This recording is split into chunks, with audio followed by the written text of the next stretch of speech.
Hello বন্ধুরা, আশা করি সবাই ভালো আছেন। আজকে আরেকটা নতুন মুভি এক্সপ্লেইন নিয়ে হাজির হয়েছি। মুভিটির নাম হলো 'ভি ফর ভেঞ্জান্স'। এটা আসলে একটা ড্রাকুলার সম্পর্কে সিনেমা। তো চলুন বেশি কথা না বাড়িয়ে শুরু করা যাক আজকের মুভির এক্সপ্লেনেশন। মুভির শুরুতে আমরা ৩ টা ছেলে-মেয়েকে একসঙ্গে খেলা করতে দেখি। এখানে ৩ টা মেয়ে, এরা হলো বোন। এরা আসলে কেউ একে অপরের আপন বোন না, সবাইকে অ্যাডপ্ট করা হয়েছে অনেক ছোট বয়সে। তারা এখানে খেলাধুলা করছে এবং বলছে যে সেদিনকার এই স্মৃতিগুলো তাদের কাছে সর্বশেষ। এরপরে আমাদেরকে নিয়ে আসা হয় প্রেজেন্টে। এখানে যে মেয়েটিকে বের হয় গাড়ি থেকে, তার নাম হলো এমা। তো এখানে এমা, সে গাড়ি থেকে বের হয়ে নিজের পোশাক পরিবর্তন করে এবং একটা ভালো ড্রেসে এসে সে তার মাছকে কিছু খেতে দেয়। খেতে দিয়ে সে রাস্তায় দাঁড়িয়ে পড়ে লিফটে আসায়। তো এখানে একজন লোক তাকে লিফট দেয়, কিন্তু লোকটির ব্যবহার খুব একটা ভালো না। তারপরও সে লিফটটা নিয়ে নেয়। এখানে আমরা কিছুই বুঝতে পারতেছি না এখন পর্যন্ত ব্যাপারটা কি। তো যাই হোক, এরপরে লিফট নেওয়ার কিছুক্ষণ পরে লোকটি নিজের আসল পরিচয় দেখায়। সে বলে সাইড নিয়ে এসে আসলে রাশিয়া-ইউক্রেন যুদ্ধ করি। তো যাই হোক, রাশিয়া-ইউক্রেন যুদ্ধ করে এই মেয়েটি বলে না, একদম না। তো লোকটি বলে অবশ্যই করতে হবে। তো এই না হ্যাঁর মাঝখানে সে একটা জায়গায় এসে পৌঁছায় এবং এখানে সে লোকটি আর সবুর করতে না পেরে প্যান্ট খুলতে শুরু করে। যাই হোক, সেই মুহূর্তে মেয়েটি উধাও। লোকটি তখন এই অবস্থায় ভাবে, এটা কি হলো ভাই, কেমনে কি? তো এরপরে হঠাৎ করেই সেই মেয়েটি তার ঘাড়ের উপরে এসে পড়ে এবং এক কামড় এবং ঘাড় থেকে পুরো রক্ত বের হয়ে যায়। এরপরে মেয়েটি আবার এখানে এসে তাকে ওখানেই মেরে দেয়। তো যাই হোক, এখানে লোকটিকে মেরে ফেলার পরে তার ক্যাবটি নিয়ে এবং তার ট্রাকটি নিয়ে সে নিজের গাড়ির দিকে চলে যায়। তো যাই হোক, এখানে গাড়ির দিকে চলে যাওয়ার টাইমে সে তার ক্যাবটিও ফেলে দিয়ে যায়। তো যাই হোক, এরপরে সে একটি মোটেলে এসে পৌঁছায়। আমেরিকায় হোটেলগুলোকে মোটেল বলা হয়। তো যাই হোক, এখানে এসে সে রক্তমাখা অবস্থায় আসে। সে যখন আইডেন্টিফিকেশন চায় হোটেলের মালিক, সে বলে কিছু না। সে তাকে একটা টাকার বান্ডিল ধরিয়ে দেয় এবং সেখান থেকে সে শাওয়ারে চলে যায় এবং গায়ের সম্পূর্ণ রক্ত ধুয়ে দেয়। এখানে আমরা বুঝতে পারি যে এই মেয়েটির এই কাজের করার কারণে সে অনেক ডিপ্রেসড। যাই হোক, এখানে সে অনেক একা এবং একা চুপচাপ বসে থাকে এবং সে এখানে ড্রিংক করার বদলে এক ধরনের পানীয়, এটাকে ওষুধ হিসেবে ব্যবহার করা হয়, সেটাই খাচ্ছিল। তো এর পরের দিন সকালবেলায় এসে পৌঁছায় এবং সকালবেলায় সে উঠেই আবার সে বাইরে চলে যায় এবং এবার সেই মাছটিকে তাকে দেখাতে দিয়ে চলে যায়। বলে, যদি মাছের কিছু হয় তুমি শেষ। তো যাই হোক, এর পরের দিন সে তার টার্গেটের অপেক্ষা করতে থাকে, মেয়েটি এমা। তো এখানে সে পৌঁছায়। এখানে একটি লোক আসে তাকে লিফট দেওয়ার জন্য। এই লোকটি এই লোকটি এই মুভিতে কোনো নাম বলা হয় না, তাকে পাপা জোন্স হিসেবে বলা হয়। তো যাই হোক, তো এখানে এর আরেকটা নাম হলো কার্ল। তো এখানে তারা কথা বলে। তো এদিকে আমাদের এমা আবার পুরনো টেকটিস এপ্লাই করে। সে বিভিন্নভাবে এই লোকটিকে নিজের জালে ফাঁসানোর চেষ্টা করে, এটা ওটা বলে। কিন্তু লোকটি বুঝতে পারে লোকটি অমায়িক ভদ্র। সে বলে সে কাজ করতে যাচ্ছে, সে তার একটা ওয়াইফ রয়েছে এবং তার মেয়ে রয়েছে। তো এখানে তখন তার মেয়ে তাকে ফোন দেয়। সে বলে যে, হ্যাঁ, কি অবস্থা? আমি এক নতুন বন্ধু বানিয়েছিলাম। সত্যি? হ্যাঁ। এখানে তখন তার মেয়ে তাকে বলে, আচ্ছা ঠিক আছে পাপা বেয়ার, তুমি তাড়াতাড়ি চলে এসো। এবং এই কথা শুনে মেয়েটি বুঝতে পারে যে না, লোকটা অনেক ভালো। তাই সে তার শেষ একটা ট্রাই করার চেষ্টা করে। সেই ট্রাই করে যখন কাজ আর হয় না, তখন সে আর বেশি কথা না বাড়িয়ে সেখান থেকে ড্রাকুলা সেখান থেকে বিদায় নেয়। তো যাই হোক, এখানে মেয়েটি উধাও হয়ে যায় এবং লোকটি তখন বুঝতে পারে, কি হলো রে ভাই? অবলা নাই, ক নাই, আসমান থেকে আসলো, আসমানে চলে গেল। তো এরপরে আবার মেয়েটি, অর্থাৎ এমা দাঁড়িয়ে পড়ে। এইবার আরেকটা স্পোর্টস কার এসে পৌঁছায়। এখানে যে এসেছে সে আসলে হলো স্কারলেট। এ হলো এমার বোন। তো এরপরে যখন এমাকে সে বললে খুব জরুরি কথা আছে, কিন্তু এমা কথা শুনতে চায় না। তখন স্কারলেট তাকে একটা গুলি করে। তো গুলি করে, এটা তো হলো। এরপরে তারা ২ বোন মারামারি শুরু করে। যেখানে বুঝতে হবে মুভির শুরুতে যে ২ টা বোন রয়েছে, ২ টা বোন হলো এরাই। তো যাই হোক, সেখানে বুঝতে পারি এমা বলে যে, তুমি আমাকে ধাক্কা কেন দিলে? আমি ধাক্কা দেওয়া পছন্দ করি না। তো এভাবেই তাদের মধ্যে অনেকটাই মারামারি চলে এবং নিজে একে অপরের নাক মুখ ফাটাতে থাকে। তো এখানে একটা বিষয় লক্ষণীয়, ভ্যাম্পায়াররা কখনো দিনের বেলায় এভাবে বাইরে ঘোরে না। কিন্তু এগুলো হলো ডিজিটাল যুগের ভ্যাম্পায়ার, তারা ঘুরতেছে। যাই হোক, এরপরে আমাদেরকে এদিকে দেখানো হয়। তো এটা হলো ভ্যাম্পায়ারদের লিডার। তো এ ওনাদেরকে খুঁজে বের করতে বলে। তো যাই হোক, এখানে তারা তখন একটা মোটেলে আসে এবং একটা ক্যাফেতে আসে এবং এখানে এসে তারা তখন অর্ডার করে কফি। কিন্তু এখানে তারা বুঝতে হবে তাদের কথাবার্তা খুবই অদ্ভুত ছিল। কে তার মরার কথা বলেছে এবং এখানে তারা একটা ছেলেকে ভুল করে মেরে ফেলেছিল। তো তারা এই বিষয়ে কথা বলতে থাকে। ওই ছেলেটার মনে হয় আসলেই ওর ভুল ছিল। স্কারলেট বলেছে, "হ্যাঁ, আসলেই ভুল ছিল এটা। আমি ওর উপরে ফিড করতে গিয়েছিলাম, ভুলে ভালে মরে গেছে।" তারপর, "হ্যাঁ, অ্যাক্সিডেন্ট ছিল।" তখন বলছে, "হ্যাঁ, হ্যাঁ, তাই। তোমার মতো আমি নই।" এমাকে বলা হয়, এমাকে বলে স্কারলেট। তো এখানে আবার মারামারি করা শেষ পর্যন্ত তারা চলেই আসে। এরপরে যেখানে এমা থাকতেছিল সেইখানে চলে আসে। তো যাই হোক, এখানে চলে আসার পর্যায়ে এখন তারা বুঝতে পারে তাদের যে ৩ নাম্বার একটা বোন আছে। তো সেই বোন, সেই বোনকে নাকি এখন খুঁজে পাওয়া গেছে। এখন ড্রাকুলার যারা রয়েছে তারা নাকি তাকে মারার চিন্তাভাবনায় আছে। এখন কেন মারার চিন্তায় আছে এটা পরে বুঝতে পারবো। তো এখানে যখন বলে যে আমাদেরকে তাদেরকে বাঁচাতেই হবে যেকোনো উপায়ে। সে বলে, "আচ্ছা ঠিক আছে, বাঁচানোর অপশন বার করব।" তখন সে বলে, "তোমার কি মনে আছে ওর খবর যার কাছে আমরা গিয়েছিলাম?" বুঝতে পারি যে এই যে প্রধান একদম টোটাল ক্যারেক্টারলেস, যার তার সাথে জাতা-মাতা মানে যা ইচ্ছা তাই। তাই ইচ্ছা পায় খুশি যে করলো যা ইচ্ছা তাই। তো সে বলছে, "হ্যাঁ ঠিক আছে, আমরা তোমার এখন ফ্রেন্ড এবং আমরা এখন ফ্যামিলি।" এদেরকে নিয়ে তো নাই। কিন্তু এখানে বুঝতে পারি যে এরাদের কাজ হলো বিভিন্ন মানুষদেরকে ধরে নিয়ে আসা, ওদেরকে রক্ত খাওয়া। মানে ড্রাকুলা কি করবে ভাই? বাদরের একটা অ্যাডভান্স ভার্সন। তো রক্ত খেতে থাকে, রক্ত খাওয়ার এক পর্যায়ে এই এমা যখন বুঝতে পারে যে এই কাহিনী হচ্ছে, তখন সে চলে আসে এবং সে স্কারলেটকেও তার সঙ্গে যেতে বলেছিল। কিন্তু স্কারলেট সে সময় যায়নি। তো যাই হোক, এরপরে এমা, স্কারলেট দুজনেই এই বিষয় নিয়ে কথা বলতে থাকে এবং শেষ পর্যন্ত তারা সেদিনকার স্মৃতির কথা মনে পড়ে। স্কারলেট তখন বলে যে, "আসলে আমার সেই স্মৃতিগুলো আমি অনেকাংশে হারিয়ে ফেলতেছি। আমার এখন মনেই পড়ে না আসলে সেই সময়টা কেমন ছিল।" তো এরপরে আমরা বুঝতে পারি যে তাদের যে ৩ নাম্বার বোনটি ছিল তাকে তার মা লুকিয়ে দিয়েছিল। তো যাই হোক, এরপরে যখন তাকে লুকিয়ে দেওয়া হয়, অর্থাৎ তাদের উপরে আক্রমণ হয়েছিল সেদিন এবং তার বাবা-মা সেখানে খুবই বাজেভাবে মারা পড়েছিল, তাদের বডিগার্ড সমেত। তো যাই হোক, এখানে তার মা তার তার ছোট বোনকে লুকিয়ে রেখেছিল খুব ভালোভাবে। তাই ভ্যাম্পায়াররা তাকে খুঁজে পায়নি। কেমনে পায়নি আল্লাহই জানে। তো যাই হোক, এখানে আমরা বুঝতে পারি যে এদিকে এইসব কিছুর পিছনে কাহিনী করেছে এরা, কিন্তু এরা এই বিষয় সম্পর্কে কিছু জানে না। তো যাই হোক, এরপরে তারা তখন সব ভেদাভেদ সবকিছু বাদ দিয়ে তখন বলে, "ঠিক আছে, আমরা আমাদের বোনকে বাঁচাতে হবে, যেতে হবে।" তারা তখন বোনকে বাঁচানোর মিশনের উদ্দেশ্যে রওনা দেয়। এদিকে আমরা বুঝতে পারি যে সেদিন তার বোনকে বাঁচিয়েছিল একটা ড্রাকুলার হান্টার। মানে এরা তেমন লোক যারা ড্রাকুলারদের হান্ট করে। তো যাই হোক, এই বিষয় সম্পর্কে তারা এখন জানে। তো জানার পরে তাদের এখন মূল লক্ষ্য উদ্দেশ্য হলো এমন করে খুঁজে বের করা যাতে সেই ড্রাকুলার হান্টার সম্পর্কে কিছু জানা যায়। তাহলেই জানা যাবে তাদের বোন বর্তমানে কোথায়। তো তারা এখন একটা বারে গিয়ে একটা ড্রিংক করে। ওই ড্রিংক কেননা ওই ঔষধ মানে যেটাকে ড্রিংক হিসেবে ইউজ করে ওটা খাওয়ার আসলে খুব একটা ইচ্ছা স্কারলেটের ছিল না। তো যাই হোক, এরপরে এমা তাকে বলে যে, "ঠিক আছে, এখন আমাদেরকে একটাই ভাবতে হবে, ওই ওই ড্রাকুলার হান্টার খুঁজে বের করা।" এর মাঝখানে একটা লোক এসে নামে হ্যান্ডসাম, তো এর নাম হলো রাসেল। তো এই রাসেলের ১ম এই এসে এমাকে পছন্দ হয়ে যায় এবং সে এমার উপরে নজর দেওয়া শুরু করে। প্লে বয় টাইপের। এখানে আমি বুঝতে পারি বোঝা যায় এমারও খুব ভালো লেগে গেছে একে। তো এর মাঝখানে একটা লোক আসে, সে বলে যে, "হ্যালো, হাই।" সে তাকে ড্রিংক দেওয়ার কথা বলে। কিন্তু এখানে এমা শুরুতেই না বলে দেয়। তো এরপরে সে এমার উপরে ট্রাই করার চেষ্টা করে। সেই সময় রাসেল এসে তাকে বাঁচিয়ে নেয়। সে বলে যে, "তুমি যদি এখন এখান থেকে না যাও, তো তুমি কয়েক সপ্তাহ হসপিটালে অবশ্যই কাটাবে।" তো এই কথা বলেই তো তাকে একটা ঘুষি মারে এবং শেষ পর্যন্ত তাকে উড়িয়ে ফেলায়। এটুকু লোকই ওকে উড়াই দিছে। যাই হোক ভাই, বাদ দে। তো এরপরে সে কথা বলে যে, "হ্যালো, আমার নাম আসল। আমি এখানে ঘুরতে এসেছি। আমি একজন বিজনেসম্যানের ছেলে। আমি ইত্যাদি ব্লা, ব্লা, ব্লা।" মানে যেভাবে বলে আরকি প্লে বয়রা। বলে এদিকে আমাদের এমা তো খুশি হয়ে যায় এবং এতই খুশি হয়, সে খুশিতে দৌড় দেয় রুমের দিকে। এদিকে তাদের স্কারলেট, সে বাথরুমে এসেছে, কিন্তু বাথরুমের অবস্থা ভাই বাংলাদেশ বলো আর আমেরিকা বলো সেম। তো এখন সে কোনমতে নিজের কাজ ছাড়ার জন্য বসে পড়ে। কিন্তু এখানে তখন একটা লোক আসে তাকে মারার জন্য। তো এদিকে বড় বোন চলতেছে রাশিয়া ইউক্রেন, আর এইদিকে মারামারি লড়াই শুরু করছে। তো এখানে বুঝতে পারি যে এই লোকটার হাতে ছুরি রয়েছে, সেটা হলো সিলভার। আমরা জানি সিলভার ভ্যাম্পায়ারদের জন্য সবথেকে বিষাক্ত। তো যাই হোক, এখানে তাদের প্রাণপণ লড়াই চলতেছে স্কারলেট এবং ওই লোকের। স্কারলেটকে মারার জন্য ওই লোক সর্বোচ্চ চেষ্টা করতেছে।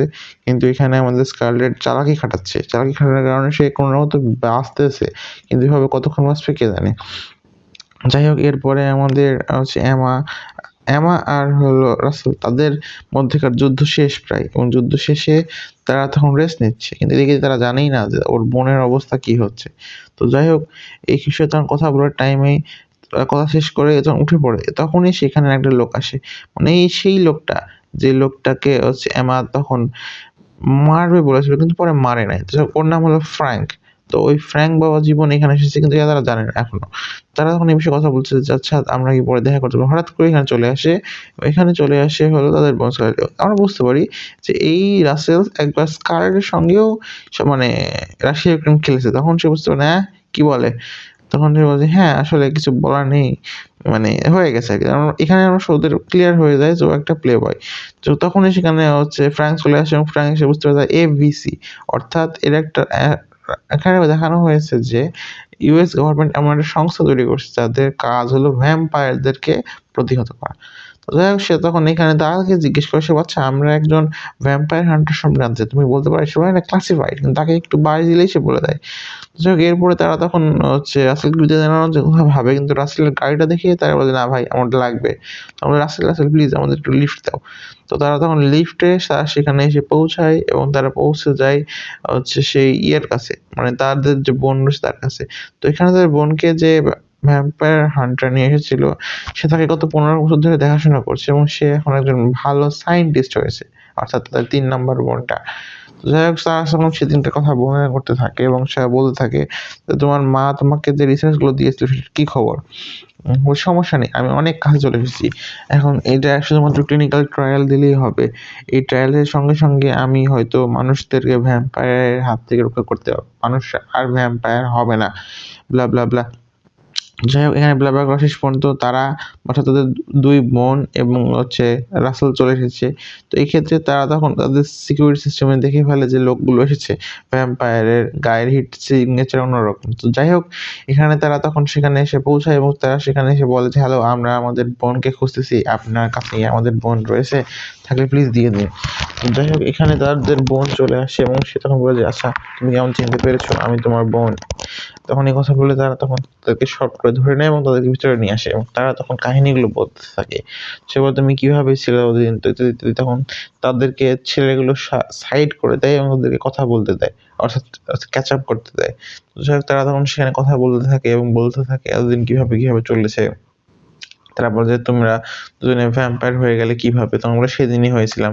তো সে তার মায়ের কথা বলে যে তার মায়ের বলেছিল যে এই ৩ জনের রক্ত নাকি খুব স্পেশাল। এটা দিয়ে কিছু একটা করা যায়। তো যাই হোক, এরপরে হচ্ছে তাদের এইখানে বাইরে এদিকে আমাদের রাসেল তাকে জিজ্ঞেস করে, "তুমি কতদিন ধরে এই ভ্যাম্পায়ার হান্টিং করছো?" সে বলে যে, "আমার জীবনের শুরু থেকে শেষ পর্যন্ত চলতেছে এইভাবে।" তো যাই হোক, এরপরে তারা তখন বলে যে এই রাসেল তখন বলে যে তার বাবা এবং এদের যে বাবা ছিল তারা দত্তক নিয়েছিল। তারা একটা প্রোগ্রামে কাজ করতেছিল। যাদের কাজ ছিল ভ্যাম্পায়ারদেরকে, মানুষদেরকে হাত থেকে রক্ষা করা। অর্থাৎ মানুষরা যেন ভ্যাম্পায়ার হতে না পারে। কোন ভ্যাম্পায়ার মানুষ, মানে ভ্যাম্পায়ার মানুষকে ভ্যাম্পায়ার বানাতে না পারে। এই বিষয়টা তাদের বিষয়ে এক্সপেরিমেন্ট চলতেছিল। তো এক্সপেরিমেন্টটা শাটডাউন করে দেওয়া হয়েছিল সেই ড্রাকুলার বহুত ভয়ঙ্কর, ভয়ঙ্কর ট্যাকটিক্সের কারণে। যাদেরকে এই এক্সপেরিমেন্টের সঙ্গে যুক্ত করা হয়েছে সবাইকে মেরে দিয়েছে। তার কি করবে? এক্সপেরিমেন্ট কেন চলে? যাই হোক, এখানে তারা বেঁচে গেছে এবং সে তখন বলে যে, "দেখো, আমি খুবই ভালো একটা অ্যান্টিডোট বানিয়েছি এবং এটা ক্লিনিক্যাল ট্রায়াল দিলেই এখন বোঝা যাবে এটা কতটা কার্যকর। বাট আমি বিশ্বাস করি কার্যকর।"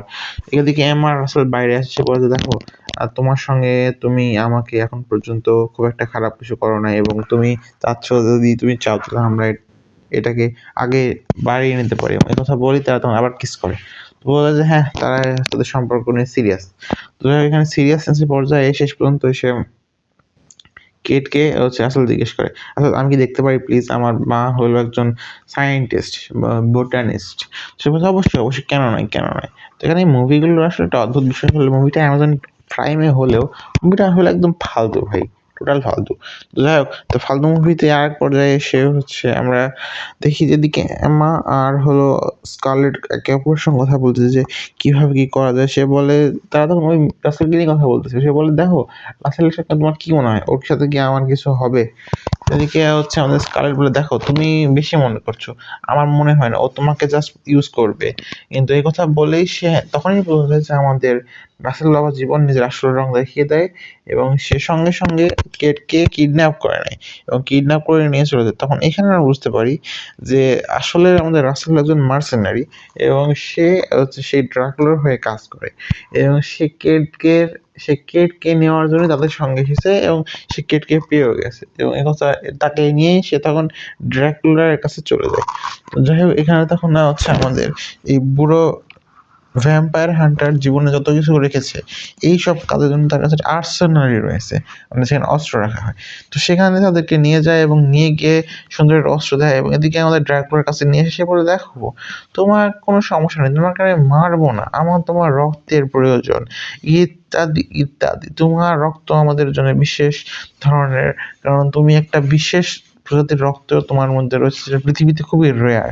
তো যাই হোক এদিকে বনেদেরকে সব রকম দেয়, হোলি ওয়াটার থেকে শুরু করে হলিউড, মানে যাই হোক হলিউডই তো বলছে, এখানে কিছু বলে নাই, হলিউড না ভাই, হলিউড। তো যাই হোক এখানে হচ্ছে তারাকে নিয়ে আসা হয় এবং নিয়ে এসে তারা বুঝতে এখানে একটা পার্টি চলছে ড্রাকুলারের। তো এখানে পার্টি চলার মধ্যে হচ্ছে পার্টিতে সবার সামনে ইন্ট্রোডিউস করে কেট বলা হয়। ড্রাকুলার বলে আমার খুব ভালো একজন ক্লোজ ফ্রেন্ড ইত্যাদি ইত্যাদি, ব্লা ব্লা ব্লা ব্লা ব্লা। তো এদিকে ড্রাকুলার এই কাহিনী দেখে সবাই খুবই খুশি। তো এখানে আমরা বুঝতে পারি এখানে সবাই হলো ভ্যাম্পায়ার। এখানে খাবার দিয়েছে একটা করে আঙুল, ব্লাড আর হলো মাংসের টুকরো আরকি মানুষের। মানে এগুলো দেখে কেটের তো মাথা ঘুরে যায়। কিন্তু আর কিছু করার নাই। কেট তখন নিচে চলে যায়। কিন্তু এখানে মেয়েটিকে ধরায়। কেট মেয়েটিকে বললে, "আমি তোমাকে মানুষ করতে পারি।" কিন্তু মেয়েটি বলে, "না, আমার মানুষ হওয়ার কোনো প্রয়োজন নেই। আমি ড্রাকুলা হিসেবে খুবই ভালো আছি।" ব্লা, ব্লা, ব্লা। তো এই কথা বলে সে কেটকে আবার হচ্ছে একটা রুমে আটকে দেয়। তো যাই হোক এখানে হচ্ছে আমাদের ওদের বোনেরা তো চলে এসেছে। এখানে আমাদের সেই ভ্যাম্পায়ার হান্টারদেরও চলে এসেছে। তো এখানে হচ্ছে সেই ভ্যাম্পায়ার হান্টার বলে, "দেখো ওরা তো এখানে নেই। আমি থাকলে তোমাদের সাহায্য করতাম। ওরা এখন সব হচ্ছে ড্রাকুলার কাছে গিয়েছে।" তো সে বলে, "হ্যাঁ, সেগুলো তো আমার দরকার।" তো যাই হোক বাদ দাও। তো এখানে আমরা দেখতে পাই হচ্ছে এদিকে আমাদের রাসেলের এই কাহিনী দেখে তো কেট খুব ক্ষেপে যায়। কিন্তু এদিকে কেটের রক্ত নিয়ে তারা আসলে টোস্ট করতে চাচ্ছে। মানে কেটের এই বিশেষ রক্তের কারণে তার অত্যন্ত স্ট্রং এবং এখানে এক ধরনের নেশা হয়। তো এই নেশার কারণেই তো তারা সবাই নেশা করার জন্য কেটকে রেখেছে আরকি। ভ্যাম্পায়ার হোক আমরা নেশা সবাই করে।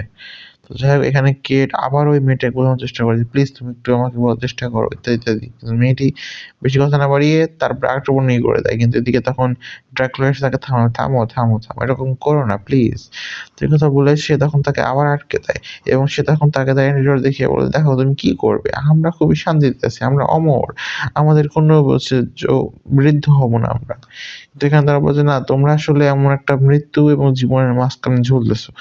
তো যাই হোক এখানে হচ্ছে আমাদের সেই সিস্টাররা চলে আসে।